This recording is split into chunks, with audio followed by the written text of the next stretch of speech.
Hello guys, দেখতেই পাচ্ছেন নতুন লুক। পুরোপুরি মাথার চুল একদম একটাও নেই, দাড়িও নেই একটাও। পুরোপুরি তিরুপতিতে এসে ঠাকুরকে দান করে দিলাম, চুল দাড়ি সব দান করে দিয়েছি।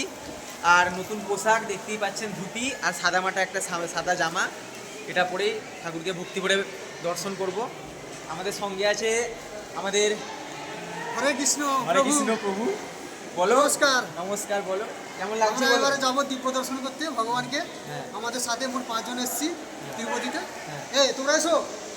এই যে এটা হলো সুমন আমাদের। বলো সুমন, কিছু বলো, কেমন লাগলো বলো, তুমি একটু বলো। দুর্দান্ত।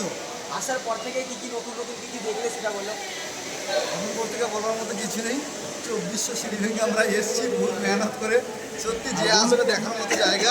শুধু গাইজ একটু কষ্ট করে তোমরা আসতে পারো, বেশি না, মাঝে মাঝে একবার হলেও ভগবান দর্শন বছরে একবার করে করা উচিত। একবার অন্তত এখানে অবশ্যই এসো, খুব ভালো জায়গা। আর পারলে ভগবানকে একবার ঠাকুরের নাম করে চুলটা নিজের দান করে দিও, ঠিক আছে?